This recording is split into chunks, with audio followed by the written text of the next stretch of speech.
Good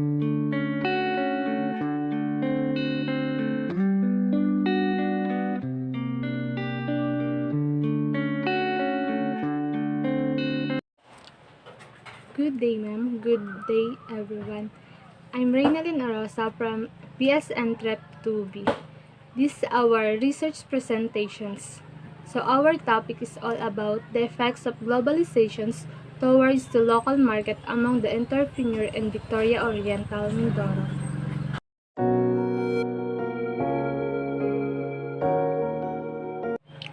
And here's the backgrounds and its settings or introductions.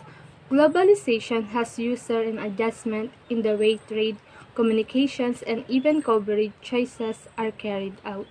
This matter of multiply mobility of goods, service, labor, technology, and capital in some points of the world has permitted and affected not solely regional economies, however, home establishment and politics as well. While globalizations offer upward jobs toward cooperations, globalization's tensions floor has localities adapt to economic, technological, and societal changes added about by means of this process. Globalizations of market involves the growing independency among the economies of the world, multinational natures of sourcing, manufacture, trading, and investment activities, increasing frequency of cross-border. Globalization is leading concept which has become the main factor in business life during the last few decades. And let's see the statement of the problem. This study aims to investigate the effects of globalizations towards the local market among entrepreneurs. It aims to answer the following questions. Number 1 is, how did globalizations affect the global market? Paano nga ba naapektuhan ng globalizations ang ating local market o yung ating lokal na pamilihan? Number 2 is, what does globalizations create opportunity to small businesses? Ano nga ba yung mga opportunity na magagawa ng globalizations para sa mga maliliit na tindahan? Next is, in what way globalizations affect the global market? Sa anong paraan ba naapektuhan ng globalizations ang ating lokal na pamilihan? And is there a significant relationship between globalizations and local market? Meron nga bang relations between the sa globalizations at local market? And is there a significant relationship between local market and entrepreneur? Meron bang significant relationship between the sa local market or dun sa entrepreneur? Next is there a significant differences between and among the indicators of local market? Meron bang pagkakaiba dun sa kahalagahan ng local market tsaka dun sa ating globalizations? Is there a significant differences between and among the indicators of entrepreneur? Is there a significant differences between and among the indicators of globalizations? Next is the statement of the hypothesis. There is no significant relationship between globalizations and local market. There is no significant relationship between local market and entrepreneur. There is no significant differences between and among the indicators of local market. There is no significant differences between and among the indicators of entrepreneur. There is no significant differences between and among the indicators. Next is, let's see the conceptual frameworks. So here the tables. First is local market. Next is entrepreneur. And next table is globalizations. So the two arrowheads, what we call it correlations. Correlations because a mutual relationship or connection between two or more things. So local market have relationship to entrepreneur. And next arrow is called local market are independent to entrepreneur. Next is the big arrow. Local market and entrepreneur are independent to globalizations. Significance of the study. The result of this study would give awareness among entrepreneurs about the effect of globalization to local market and small businesses. Entrepreneur. The result of this study would like to inform that entrepreneurs should be aware the effect of globalization to their and businesses and how they maintain the consequence of every action to their market. As a student, we need to be aware on how marketplace or small businesses affect due to globalization during a COVID-19 pandemic. And in teacher, the result of the study will help them to guide their students to be aware what will happen to the economic status in local market. And in the future research, it will help as of the related study for their new conducted study, and they can get more information about the effects of globalization in local market to entrepreneur. Scope delimitation. This study aims to investigate the effect of globalization in local market to entrepreneur. That the researcher will conduct this study to know what are the impacts of globalization to the entrepreneur having small businesses. The researcher will conduct this study on first semester of this school and year 2021 to 2022, and it wraps by its end. It will conducted at Victoria Oriental Mindoro. Definition of the terms. The following terms are operating defined to better understand the present study. Globalization. It refers to growth to a global or worldwide scale. Market. It refers to a regular gathering of people for the purchase and scale of provisions, livestock, and other commodities.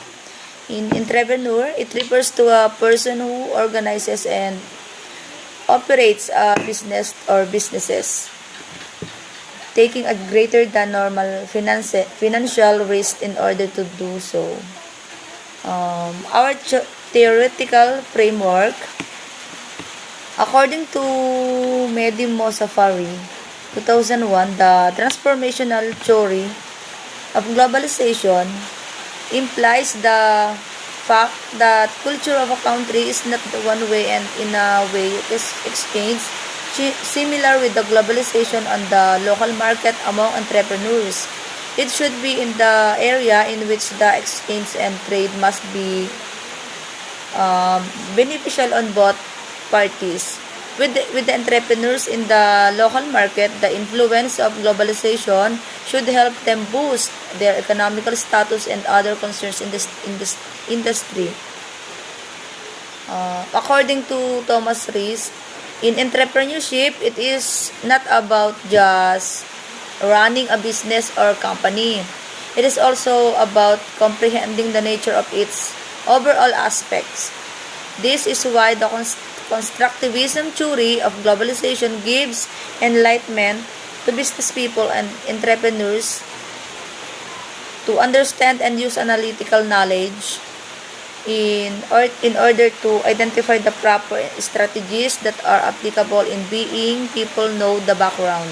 It will be easy for them to conduct necessary actions and decisions for the local market, even if globalization may seem to advanced and somewhat complicated.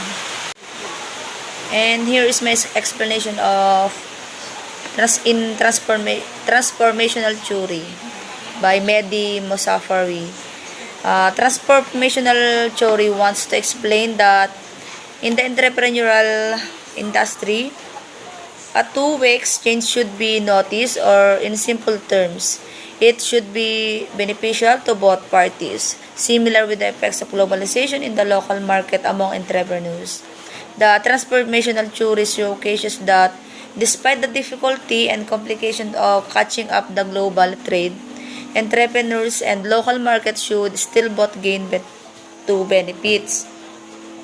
In in regards with the constructivism, it simply wants to portray the analytical thinking and critical understanding in order to comprehend the situation of the globalization properly. Since it is very obvious that not everyone can adhere to global changes, at least what entrepreneurs and local market can do is comprehend the nature and background of these said changes to so they can still adapt and learn how to act with it. According to Chan, 2017, globalization is a term given to the opening of borders and the increased mutually beneficial relationship between countries so that trade and services may be shared freely. This creates a pretty picture of harmonious alliances after stronger global economy. There are many benefits to increase globalization for the small business owner. However, there are also many negatives to consider. Related literature and studies. Amidon 2018 pointed out that the only way small businesses can compete on the same scale as larger ones with globalization is to adopt methods of automation and connectivity. It may not be effective anymore for the local vineyard to simplify services. The same clients they always have writing on receipt and steering away from anything remotely computerized. Small businesses need to evolve to stay relevant, and this includes creating an online presence with the allure of being accessible and being open to automated solution that will aid manufacture in long run. The learning curve can seem daunting and expensive, however, there are myriad of benefits to adapting this new way of doing things.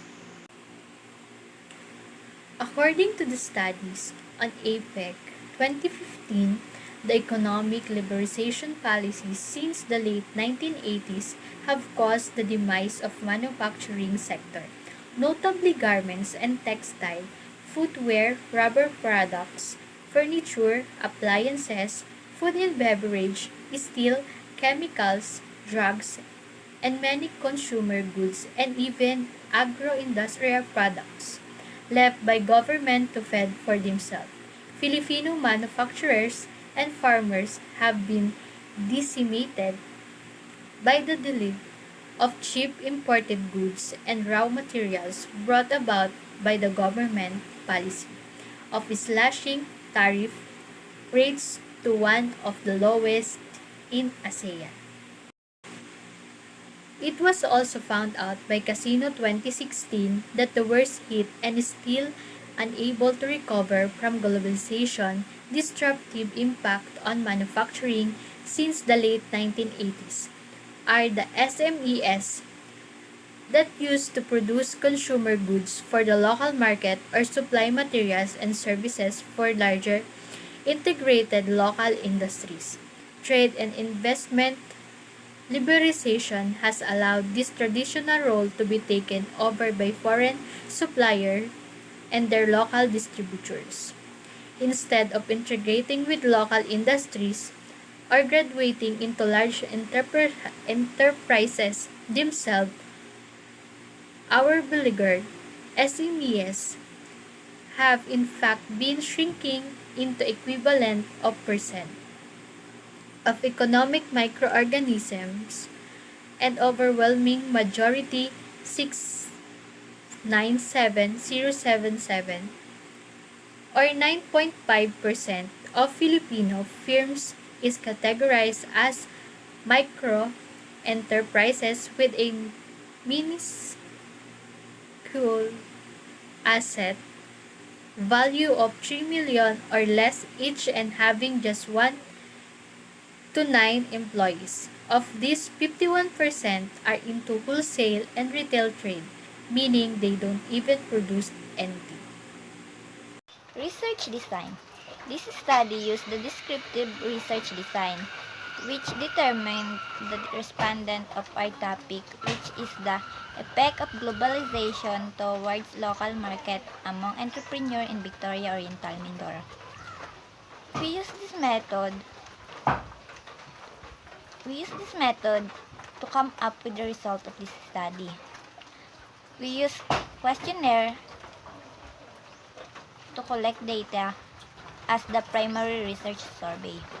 Descriptive research use of the researcher as the tool to discuss the result of this study. The researcher used descriptive research design to describe and to discuss the effects of globalization when it comes to the business in the local market. Sampling technique. Sample rundown method are the technique that we use in this study. We choose the respondent that we need in their study. We use this technique since the questionnaire is based on our purpose of the study. Local of the study. We conduct this study at Victoria Oriental Mindoro Marketplace since our respondent are the entrepreneur in this place or at the Victoria Oriental Mindoro Marketplace who have business that we can use in this study. Respondent of the study. Our respondents are the entrepreneur in the local market in Victoria Oriental, Mindoro.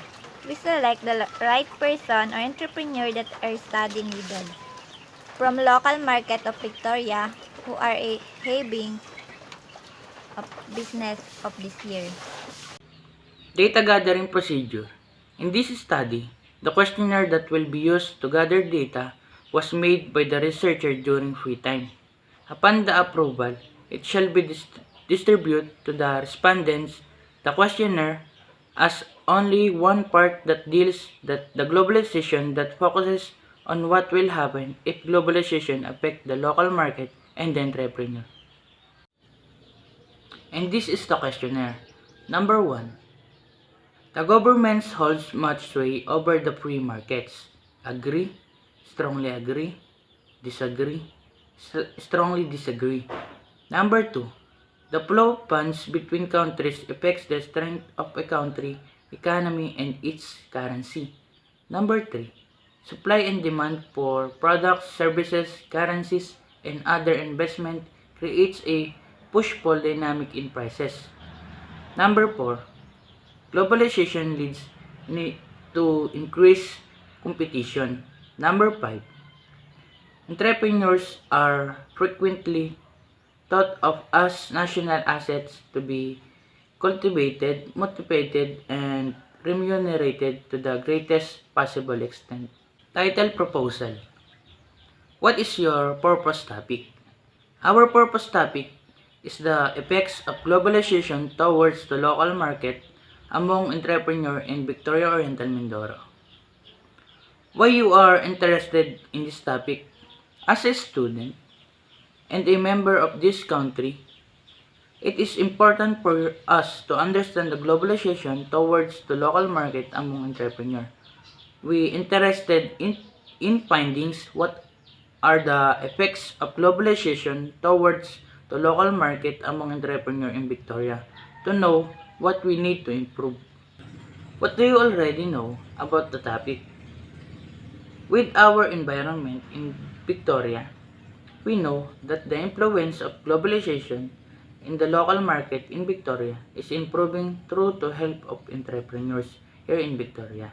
Also, through the help of the other member of this community. What do you need to don't know about the topic? There are some information that we don't know about the globalization we have in our local market among the entrepreneurs. What are happening to make it improve?